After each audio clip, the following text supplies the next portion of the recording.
few minutes to join. We usually start a couple of minutes late, so if I open it up before 5 past, I usually just wait a few minutes. Yeah, no worries. Don't worry. That's like every call nowadays. It's Hi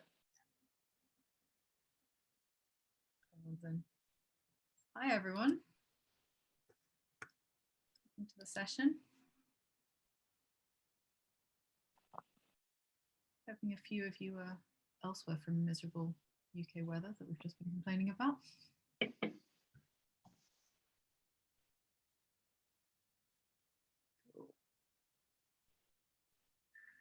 Wait until, give it another minute. I'll do an introduction. Silence that. how many folks are on the program? So it's a bit unclear because we've got about 3 cohorts, and Wow. in the US some are not. Yeah. I think across the main 2 summer cohorts at the moment we've got about 150, but some of those are in the States, some of those are in Europe, some of them are in, I think we've got a couple in East Asia, so we wouldn't expect them to be joining. And No, fair enough. We've got a mix of remote and in-person participants, and who's got different work experience, work channels. So yeah, it's a bit of a nightmare to try and explain. Yeah, it's all good. Don't worry. Hey, Knal. Right, I think since we're at 5 past, in the interest of time, we'll just kind of jump straight in. Hi everyone, welcome to today's session. We're going to have Henry telling us all about due diligence. I'll let you introduce yourself in a second because you're going to do a much better job of that than I can. There isn't really any real admin from me this week. Just as usual, let me know if you're not going to be able to join a session live, or if there's anything I need to know about kind of your general attendance. We are tracking attendance. This week we have a few sessions that are US and rest of the world. So Term Sheets is going to be with the US on Thursday, and the US equally today are doing their session on building a personal brand, which will become available to you next week. Unfortunately, our speaker was unable to join, so we'll be doing the 2 together. I think that's everything. If you have any other specific questions about anything to do with the program, as usual, just drop me a note. I'll try and get back to you as soon as possible. I'm going to hand over to you, Henry, without any further ado. Cool. Well, thank you very much, and thanks to everyone who joined. It's a pretty dry topic, so well done for everyone who has joined. I've tried to keep it quite, I guess, let's say lighthearted in a way, trying to zoom out a little bit. And if people are interested to like really dig into something nitty gritty, just feel free to ask a question around it, and we can dive into it. I guess just to kick things off in terms of my background. So originally half British and half Singaporean. Grew up in London and started on the banking side. So I used to be at Goldman, which you've probably all seen is a great place to work. They're getting lots of good reviews at the moment. And then moved to the investment side. I worked for a few startups in Berlin along the way, but then first worked at Dawn Capital, which is a later stage fund. We do a lot of B2B software, and then moved to the early stage here at Axel. And for those of you who don't know Axel, we've been around for 40 years. We invest in a whole bunch of different things. Started more on the consumer end, things like Facebook and Spotify. Today, it's a lot more software focused. So recently invested in things like UiPath and Slack and Atlassian.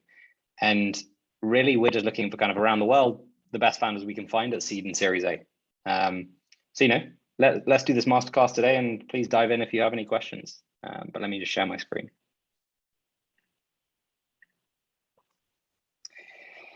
Okay. I guess question 1 is, why do we actually care about due diligence and legals? So we all have LPs, we have investors in VC funds, and they care that when we do deals, we're checking for certain things. And, to give you a flavor of what happens when you don't do this, I mean, Wirecard, somehow they evaded DD for many years, probably because it wasn't transactional, but, there was just a massive cash hole. So you look out for that kind of thing. Similarly, in the middle, kind of legals matter quite a lot in the sense that often you don't care about legals when it's like seed and series A, things like exit seem a long way away.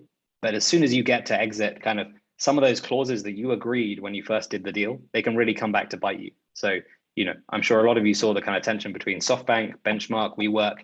It was a really painful process. And again, a kind of legally a very difficult issue. And then finally, you all know the Theranos story. That was kind of a bizarre one. So just to zoom out for a sec. So what are we actually talking about? We're thinking about the deal process, and we need to try and work out what does DD mean in this context.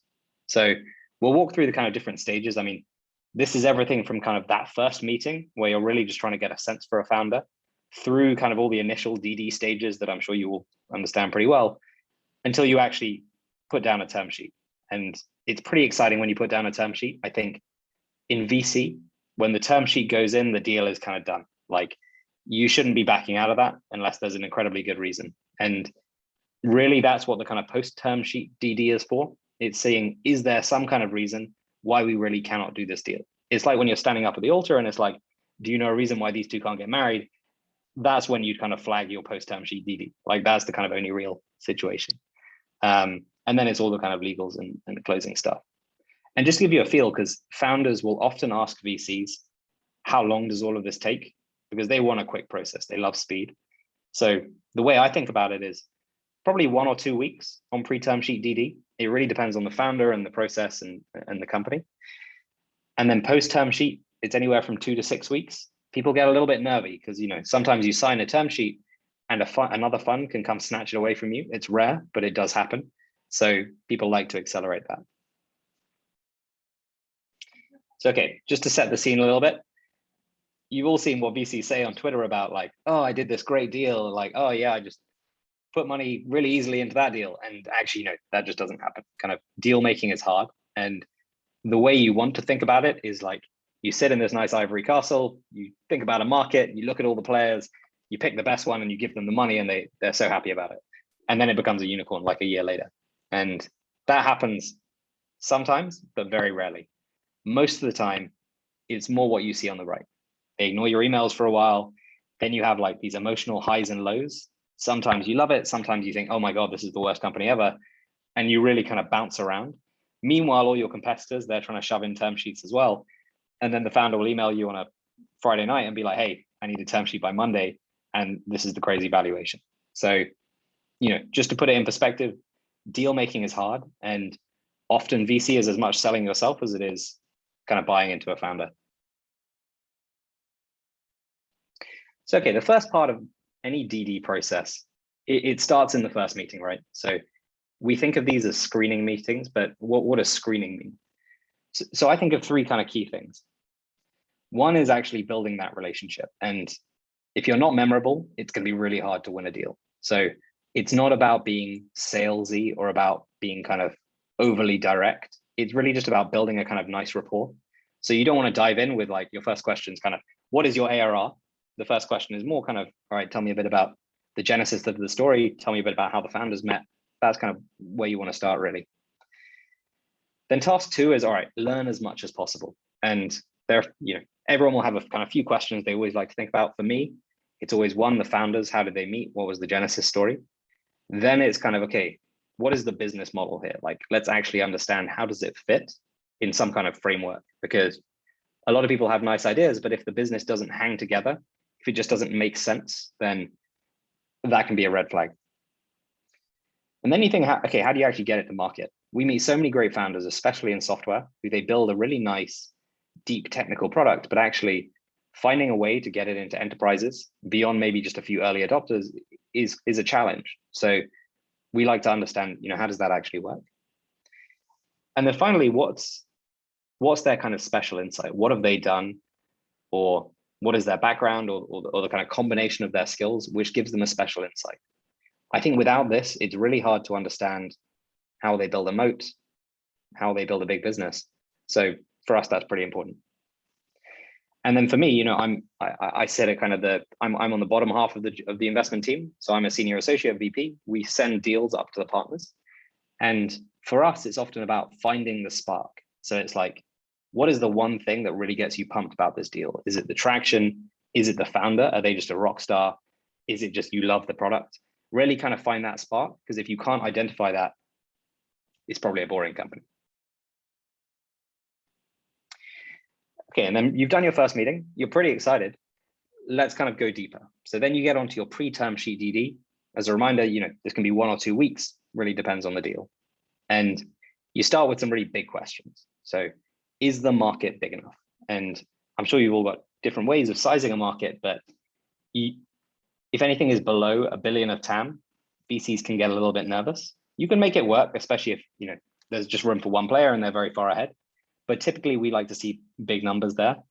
And it's always good to do bottoms up analysis. It's easy to do something top down and just Google, oh, hey, Gartner, what's the kind of market size for this? But actually doing something bottom up is a much better way to do it. Then taking a bit of time to reflect on the value prop. So it's really hard in a meeting to kind of just know that you love a value prop. You really want to sit around for a bit, talk to your boyfriend or girlfriend about it, ask a friend about it. Like, can you explain it to them and do they buy into it too? And that gives you a good feel for, is this something I could sell? And then also think about your personal bias. I love B2B software.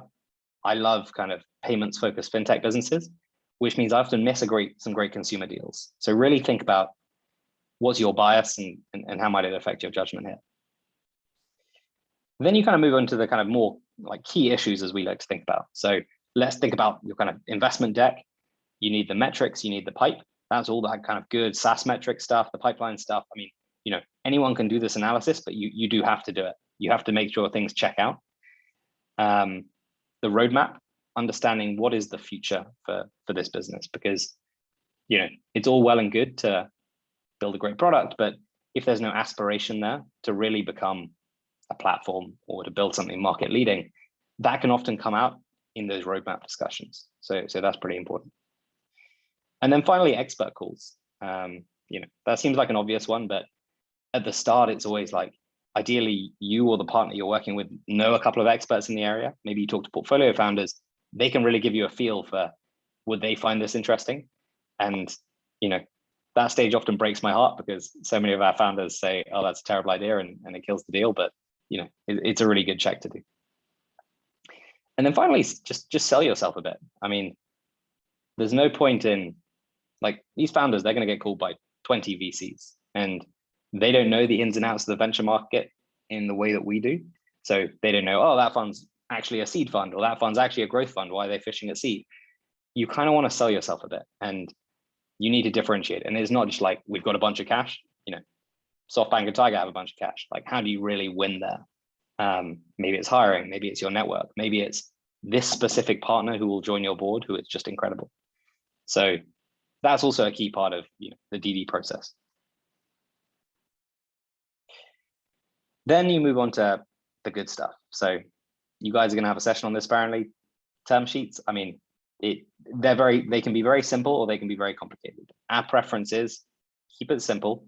This screenshot on the right, that is from the YC Series A term sheet. It's like that kind of template one. And you can just see how simple it is.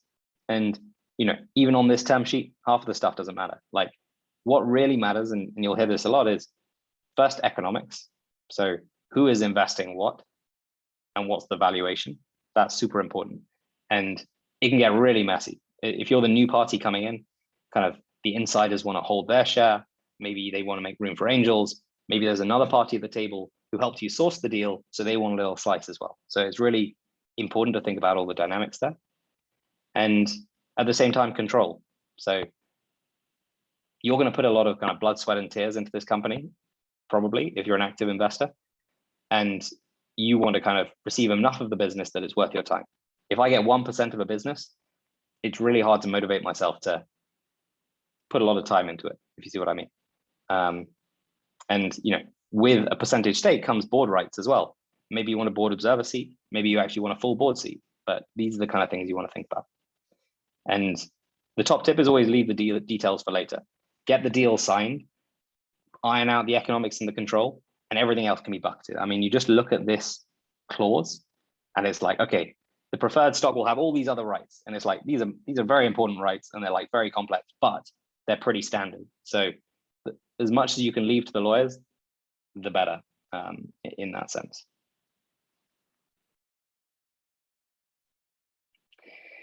So then you move on to post-term sheet DD. And when we think due diligence and legals, this is kind of really what we're thinking about.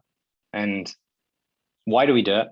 As I said, we have LPs, and LPs are they're like pension funds, they're university endowments. I mean, to lose their money is just like a terrible idea.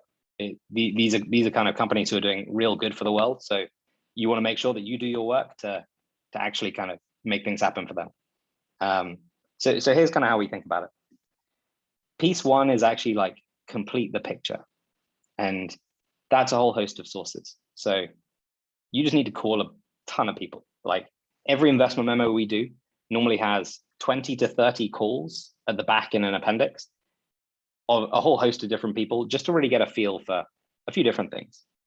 Like one is the customers, and you need to work out from them, like, why did you buy this software? How did you come across it? What were the other solutions you came across? And like, why are these guys better? That's super important to understand. One, do you want to invest? And two, how are you going to win going forward?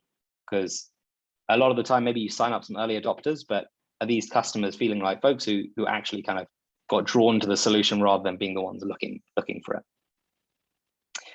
Then there are founder references, and we've all been in sticky situations. Maybe the founder has a skeleton in his closet or her closet, and you hear about it, and it's really hard to kind of feel confident until you've spoken to a few folks who can really vouch for this person. So maybe it's their boss, maybe it's friends, maybe it's mentors. It's a really important part of the process. And if you've got 3 founders, you've got to reference all of them. You can't just reference one. So it's really a piece where you spend a lot of time. But hopefully what you can tease out of that is, what's their working style? Like, are they a good leader? Do they lead by kind of fear or by love or whatever? Or also, how can you think about how they can improve? Like, what are their blind spots that you need to help them fill in, either by coaching them or by kind of actually hiring someone around them? So that's kind of piece 2. And then the final piece is obviously industry experts, simply because what you want to hear is this company is going to change the industry. If it's just another run-of-the-mill company with no differentiated tech, it's really not that exciting a proposition, and it's hard to see it becoming a $10 billion company. So that's kind of piece 1 of the DD process. I think piece 2 is tech DD, and maybe some of you come from a technical background yourself, so you can do the tech DD yourself. But really, you want to find someone within your organization. I mean, we've got a guy called Adrian Collier. He used to be CTO at SpringSource and at Pivotal, and he helps us understand, is this tech special? Because often they'll come back and like the tech can be a bit, if it's been designed badly, or if there are kind of scalability issues or security issues, that can be a really big red flag. Because some companies, they reach unicorn status and then they got to do a whole tech overhaul. I mean, I used to work with this $6 billion data business, and right now they're trying to migrate their infrastructure to the cloud, and it's a complete pain. And actually, a few rounds ago, you probably could have spotted that this was coming, and that they should have done something earlier. So, it's good for 1, working out if you need to invest, 2, for actually working out what do you need to push management on a little bit. Then there's legal DD. This is a very boring bucket. It's just get your lawyers. They'll go through all the major contracts. They'll go through the IP. They'll go through the employee contracts. It's really looking for like red flags. And maybe you find something naughty around a contract that was poorly designed. Maybe you find IP that wasn't actually the company's. Then things can get really scary, but that's just what you have to do. Then financial DD. This is probably an obvious one. This is like accounting. Do the numbers check out? Again, either you can get accountants in, or you can try and hire someone in-house. And then finally, the planning piece. And I actually really love this piece, because especially as a junior investment team member, you've got to look for places where you can add value. And like, the partner has all their different ways of adding value, often very network-based, often very kind of, I guess, candidate-based. For the junior side, actually helping with planning is a really good way to do it. Especially if you come from a banking background, a consulting background, it's pretty useful. And companies really appreciate it. Like, you'd be surprised how few people in companies have experience really doing kind of financial and hiring planning. So it can be a really value add area. So those are kind of the pieces which I think about when we're completing the picture. It's non-exhaustive, but these are the kind of key buckets. And a couple of things to remember. So 1, it's diligence. It's not a witch hunt. It's not, oh, founder, show us your darkest secrets and your skeletons, and let's pull them out and then prosecute you and pull down the valuation. We've seen some VCs who post term sheet try and reduce the valuation. Like, it's just bad practice. And if you do that, you can get a really bad rep in the market very quickly. So my advice would always be, kind of keep to your word in a sense. And then finally, just be efficient. Like, the founders are super busy. The worst thing in a deal is when you invest and then the current trading between term sheet and closing starts to just tail off, and you can see revenue falling and you just think, oh my God, if I just put 20 million into like the worst deal the fund's ever done.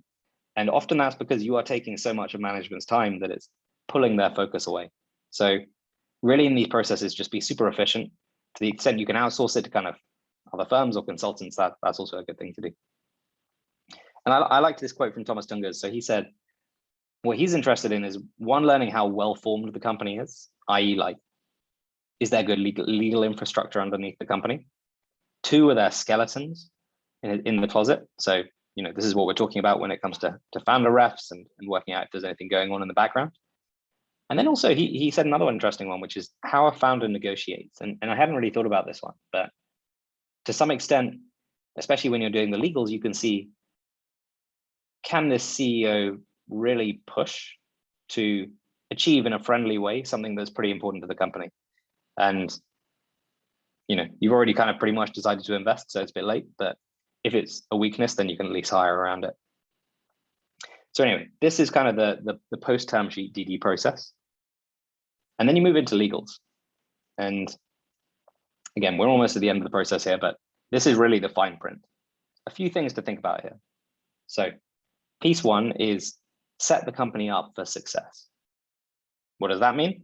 It means, one, you could consider something like a flip to the US. You'll see a lot of YC companies, especially when they come from Europe, they'll flip straight to the US just because, one, it's easier to sign customers. Two, you're well set up for US investments in further rounds. And three is just kind of, for example, Delaware, it's just a very good place to incorporate just in terms of precedence and the infrastructure to help you do it. So it's a little bit expensive. It takes a bit of time. It is definitely worth considering. Then you want to think about the docs themselves. And one thing we always encourage is there's something called the NVCA. So the Venture Capital Association, essentially, the global one, what I think is North American, but many people think of it as global.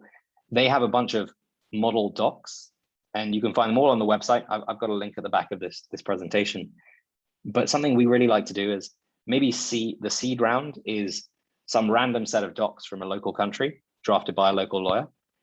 But then for the Series A, you can align your docs with the model docs. And it just means everyone is on the same page. Everyone knows the docs inside out. There are no nasties, and it just speeds up the process so much. And it really sets you up for the future. So it's something we always advise. And then the one thing I really think about in the legal side of things is future-proofing the board. So we talked earlier about this whole SoftBank WeWork benchmark disaster. And that was partly because many years before the theoretical exit, kind of, there was a legal agreement, and the legal agreement was not consummated at the end, or people argued about it. So I think a lot about how can you future-proof against those kinds of situations. Today, the board members all love each other. Like, seed investor, he's happy that the Series A investor has invested, whatever. Down the line, that can all change. So really thinking about the board voting majorities. So maybe you say, to make this happen, we need a majority of Series A. To make this happen, maybe we need a majority of preferred generally. Just thinking about these kinds of potential voting decisions that could go down, it's super important, both at the term sheet and in kind of the final legals. And then agree the long form docs. So this is super dry. Like, you will get involved, and it's a good thing to know a lot about. It's good to have a good lawyer to really kind of drill into the detail, and find someone you've worked with a bunch of times, ideally in the right jurisdiction. If you're doing a Dutch deal, find a good Dutch lawyer, and it can just make your process 10 times easier.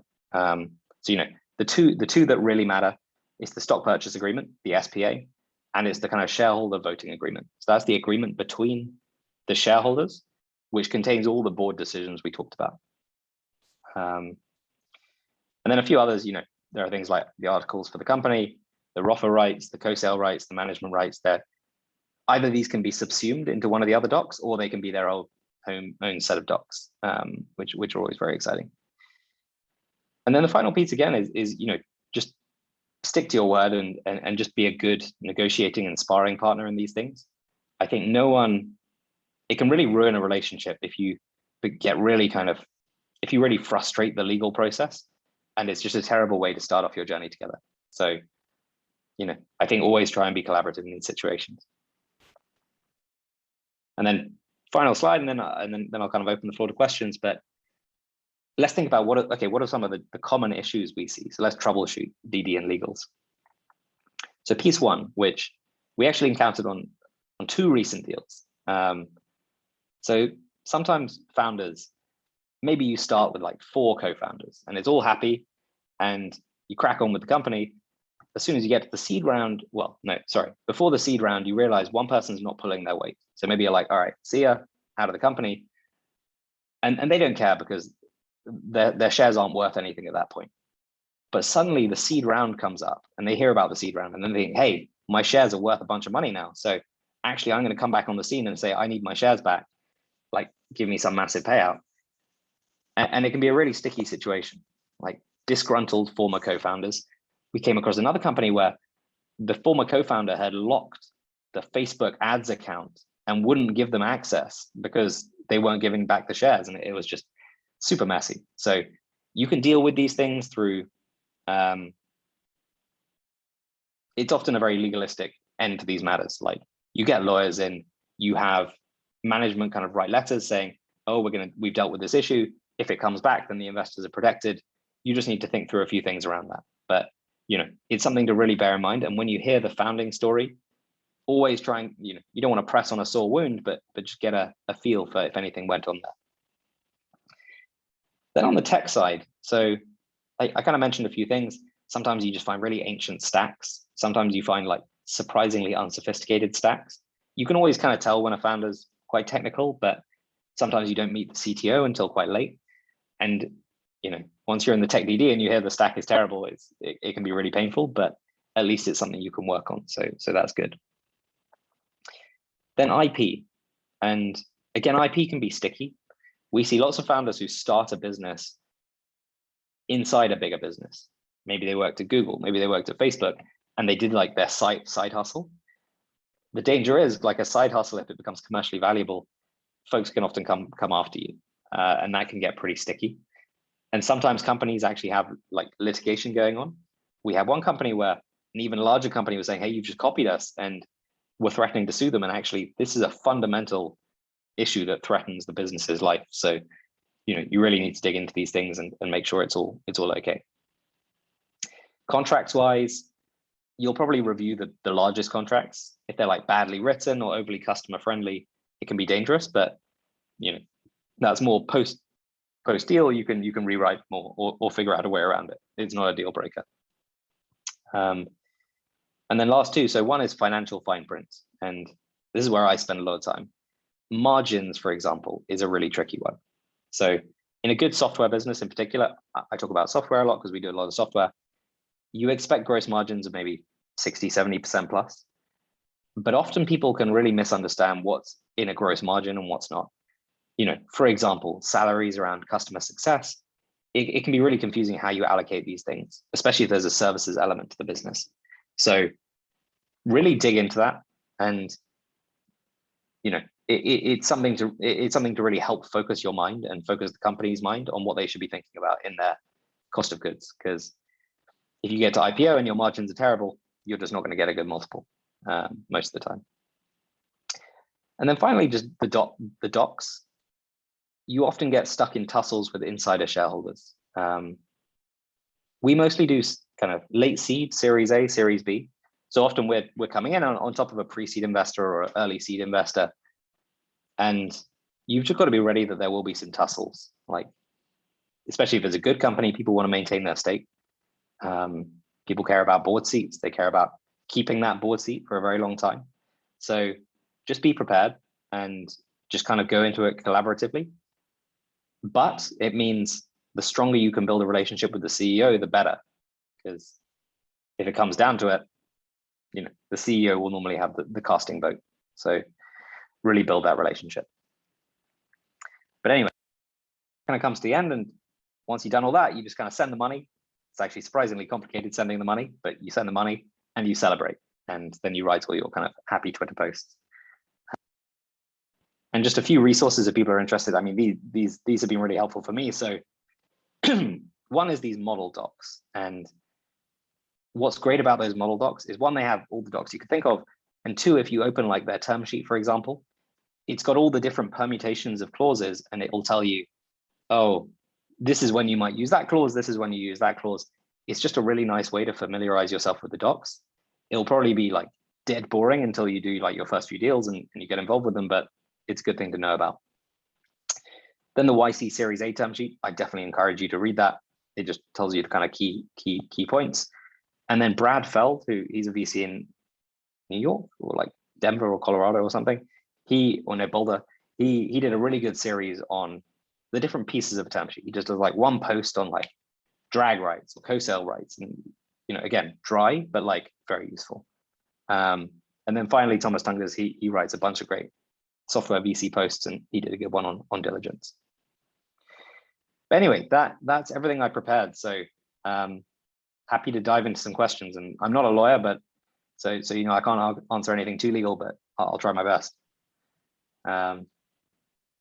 Julia, how do you want to do it? Do you want me to read the questions, or do you want to read them out, or what's best? First, get started. So how about I'll read them to you, and if there's a couple that are kind of combined, we'll try and put them together. As a quick reminder to everyone, as usual, if you want to ask a question and someone's already asked it, it's best to upvote rather than write it twice. Much more likely to get answered. But to start off, Wes has asked, roughly what is the percentage of companies who make it to due diligence and then get dropped off because of finding some big issue or a skeleton in the closet? Oh man, that's a good question.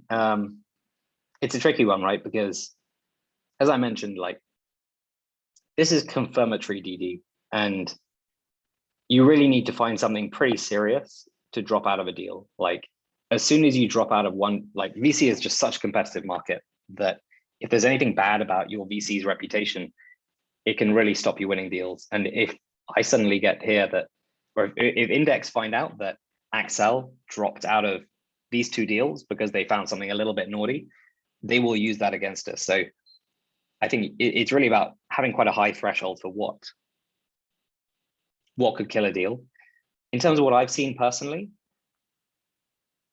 to my knowledge, Accel has pulled out of 2 deals ever in its entire history post term sheet. One was skeleton related, and one was it was competitive to a portfolio company, so a different problem. But anyway, I think it's very rare, especially among the top firms. Among kind of the sleepier, maybe more passive capital firms, I've heard it's more common, especially when you're not leading around. But I think the percentage is low. And Ongun is asking, do you as a VC or as a group of investors communicate and share your due diligence process? Presumably that's if you're on the same deal, not just. Yeah, I guess there are 2 interesting points to that. So between each other, sometimes it depends. Like, so the instances where we share it, if when I was at my last firm, we were co-leading a deal with another VC fund. And there we would kind of do the DD together. We do the expert calls together, the customer calls. We would then kind of do our own decks and stuff. Maybe we'd share notes and like a few things, but at the end of the day, you are the person who the LP is trusting to do the DD. So if you outsource that to another fund, even if they're a better fund than you, that's probably not okay. So you can share it, but you've got to do your own work as well.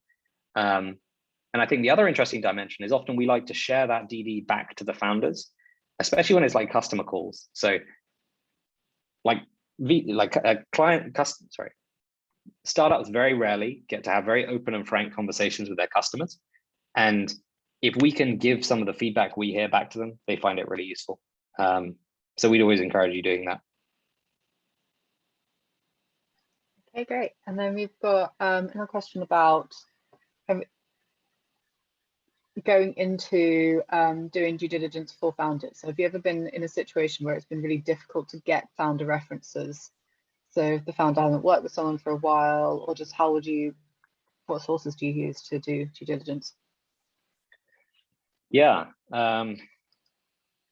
it's an interesting one. So we got a few different ways we do it. So the very formal way is in the later stages of the process, you say to the founder, hey, can I have 3 people for each founder?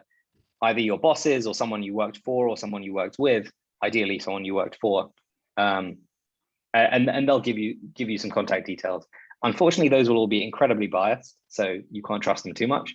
So what we do is often we'll spend time with our people team or even just through our network and try and find folks who have some kind of connection to that founder.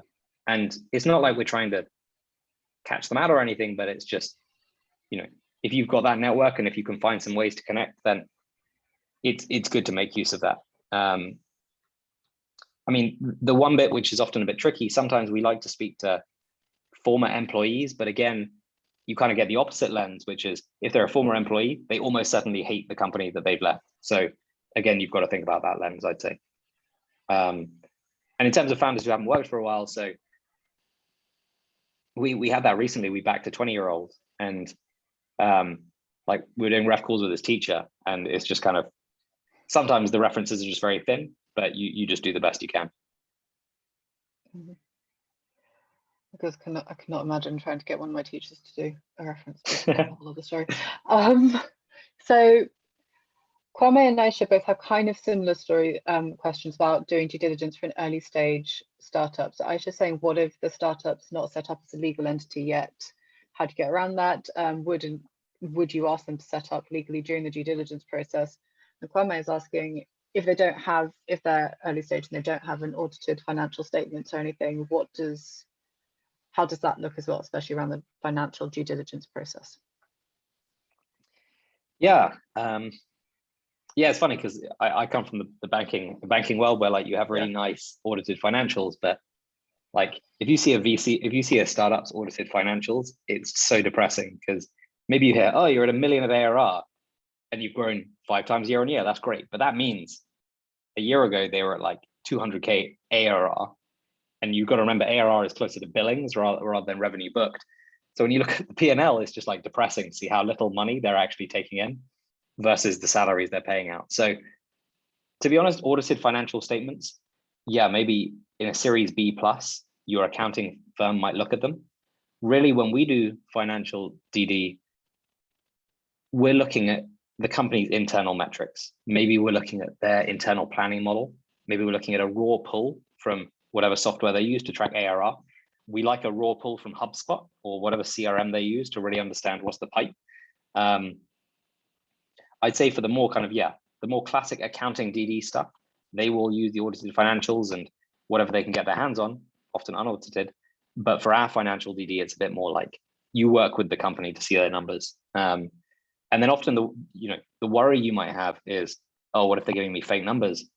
But then in the legals, you then write this kind of rep on warranty, which is the founder represents that this is a true file or whatever, or the data in this file is true. So that's normally how you can get comfortable that what you're looking at is legit. Okay, great.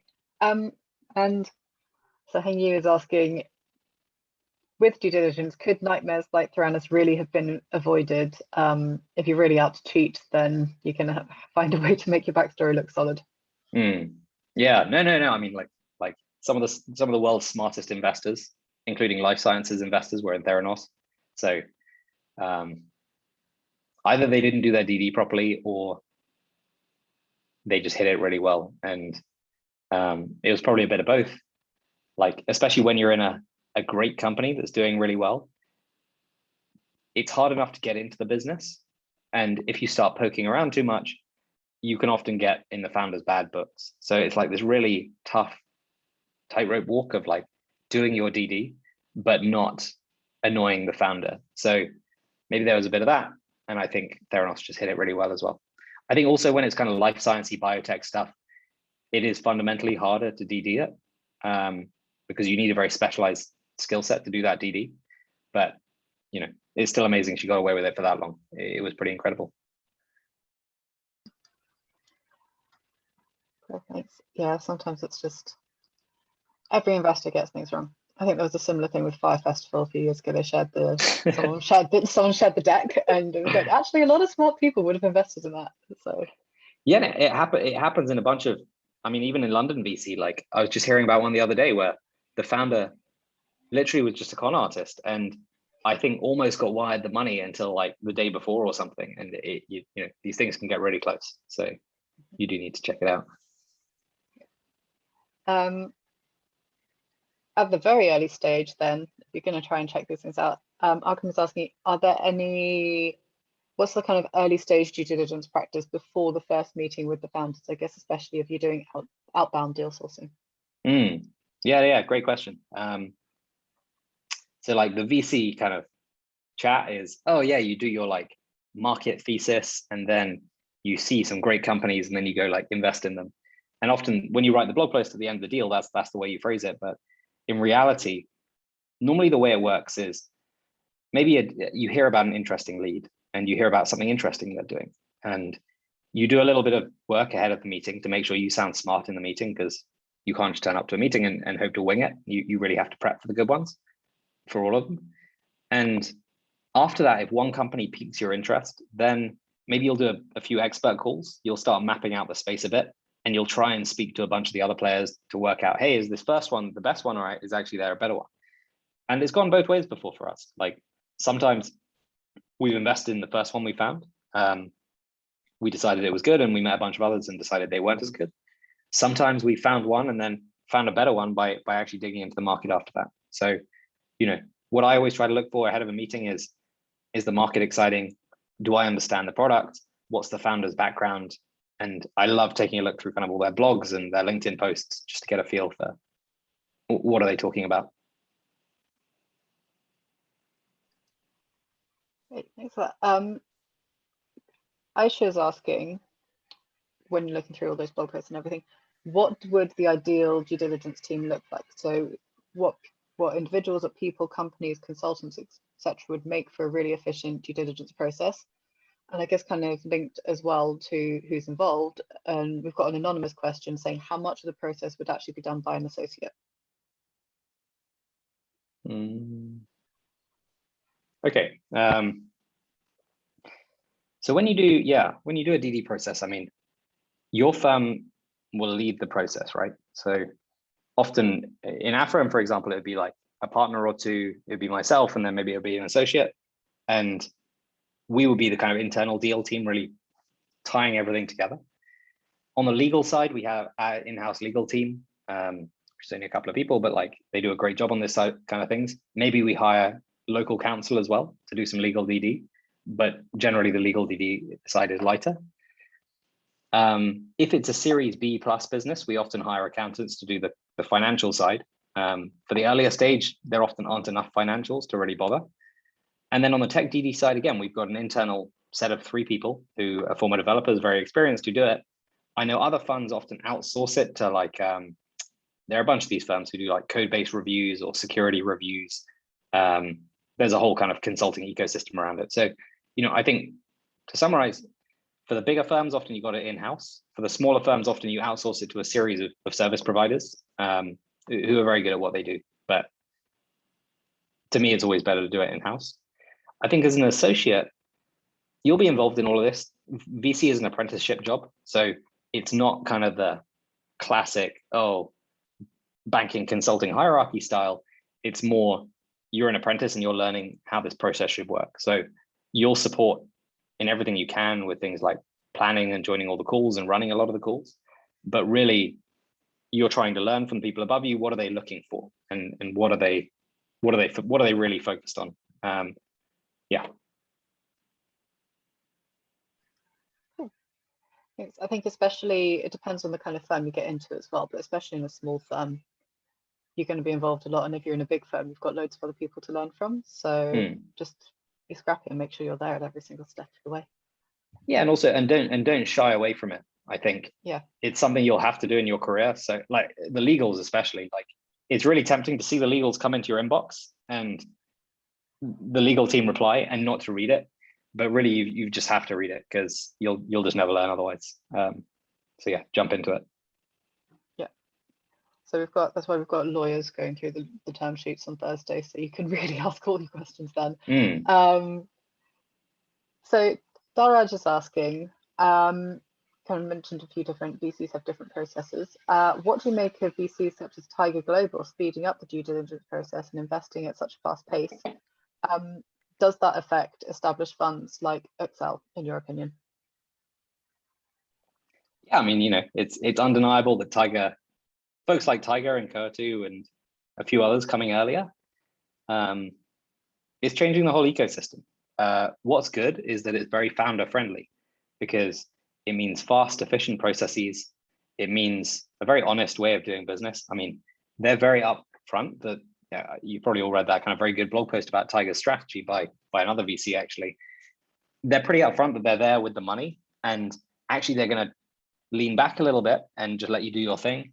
But that's the deal. They'll pay for Bain consultants if you need them, but they're not going to be kind of playing super active board roles. So, I think it's a very honest way of doing business. I think it's a very different model to ours. The kind of Accel proposition is you're partnering with us. Like, it's actually a journey together. We help you a lot on what we try to do on the kind of everything from hiring through to kind of thought leadership through to general scaling issues. And that's a very different proposition to Tiger. So, I think it's different, but overall it's good for the founders. So that's been good to see.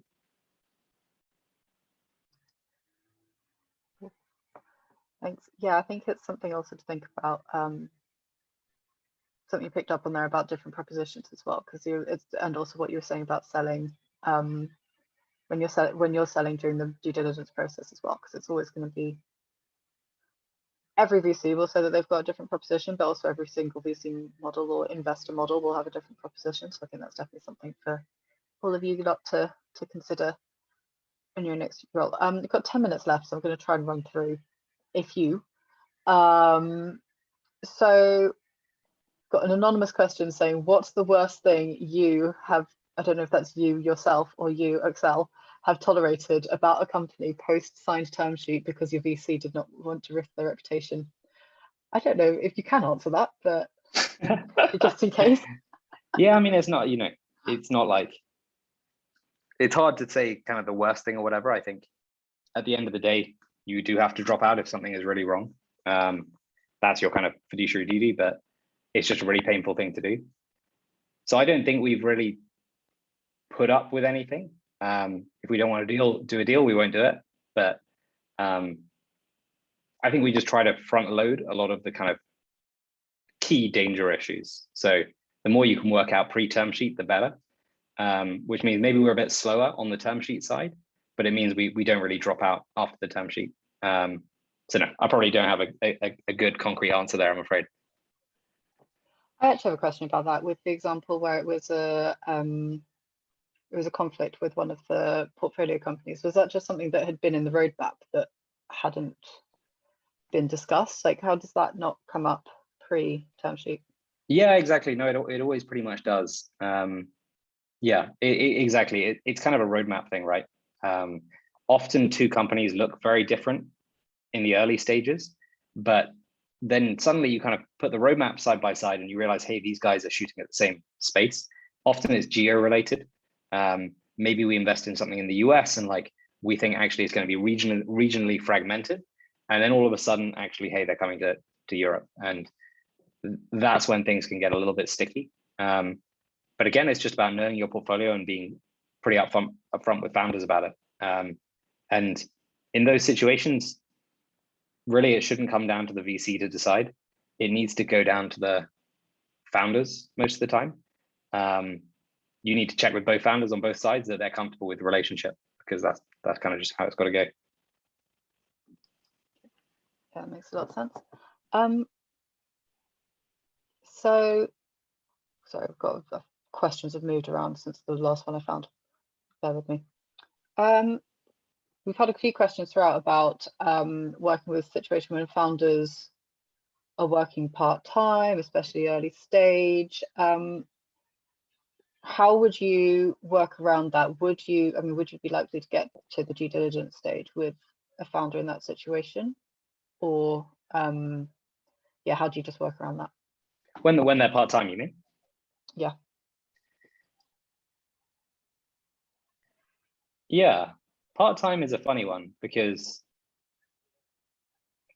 I mean, you can't have a founder who is part-time. Like, maybe they start part-time, I mean, maybe they're at university and unfortunately they probably have to drop out. Maybe they're in a job already, but they need to leave their job, unfortunately. Like, one, it's an IP issue. Two, it's a time issue. And three, I'm pretty sure your current employer won't be happy with you building a business on the side most of the time. I think the main one there though is the time issue. Like, you want to know that a founder is in this 100%. And often you might even say that in the docs. You talk about how much time they will allocate to certain things. And I had a close friend, he was doing a PhD on the side of working at a startup. And actually it was really tricky because he didn't know how to divide his time. And a startup will take 110% of your time. Realistically, you'll always feel stretched. So I think you just got to be pretty honest with founders that it's very hard to back them if they plan to stay full time. Sure, some start companies full time, but that can't last past raising a seed round most of the time. Cool. We've got time for a couple more questions. So very quickly, mentioned at the very beginning, biases creeping in to pre-term sheet DD. What if the target shows remarkable traction, but the idea or business model doesn't sit right with you? Is it better to follow the numbers versus good sense? Yeah. No, nice question. I mean, and as I said, kind of, I love certain segments. So I find it much easier in like a good cyber business or a good data business to get behind the product. When it's like super consumery, it's a bit of a not a blind spot, but like it's something I find it much harder to just think about, especially if it's like, I don't know, super Gen Z focused product. And it's about thinking really carefully, kind of, why is this deal interesting? And because of those blind spots, and if you've got good self-awareness, you can say, okay, but the traction here is great, or maybe the founder here is great. So I just have to bring this up to kind of more people and just get their view. So that's when often you take something and maybe you put it in front of other folks in your firm and just really test, hey, do they find this interesting? Because if attraction is good, sometimes you've just got to open your mind a bit and invest. Because clearly the market sees something that maybe you don't. That doesn't mean invest in all good traction businesses. There are plenty of businesses we pass on just because even if the traction is great, it doesn't feel like it'll be a big business. Yeah, I think. And there's, I think actually we've still got time for two more. So quickly, you mentioned earlier co-founders leaving companies and kind of trying to figure that one out when it comes to due diligence. If you were doing the initial assessment and you heard about a co-founder leaving the company, would that actually send a bad signal to you as a potential investor? And especially if this was an involuntary leaving, so they were fired by the board, how likely is that actually to happen?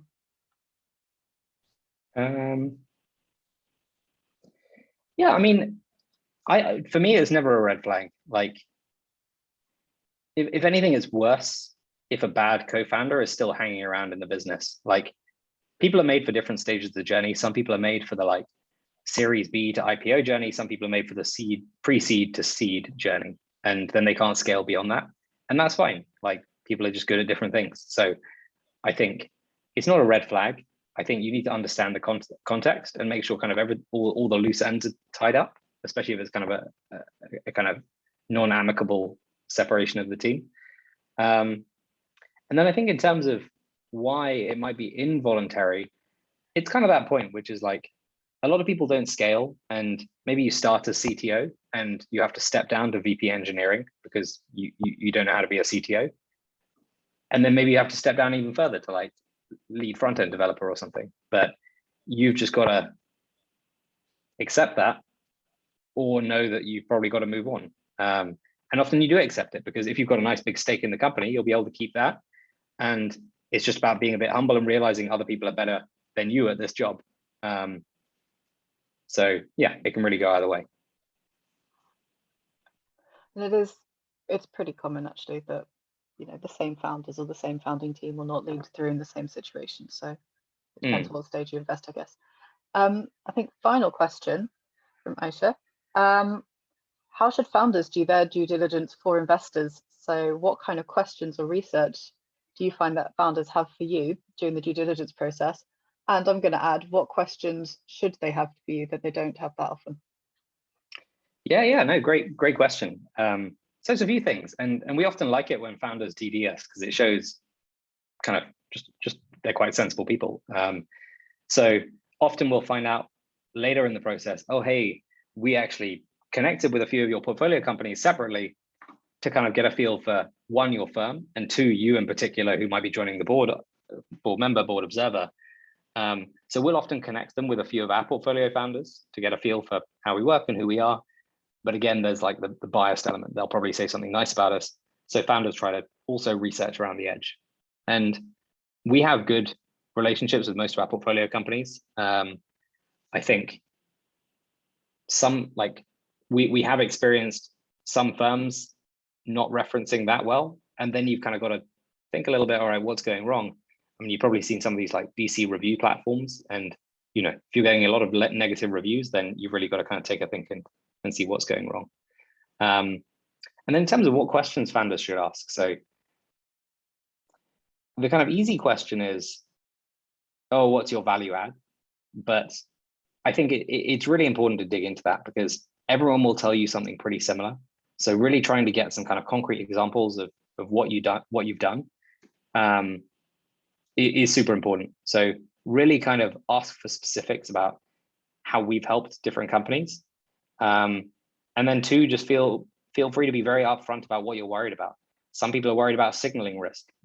If like an Accela or a Sequoia invests in your pre-seed or seed and then doesn't follow at the A, that can be sometimes perceived as a negative signal. And that is something you just have to deal with. So, just really be upfront with what's on your mind. No, thank you so much. We are exactly on the half hour. So thank you so much, Henry. I won't take any more of your time.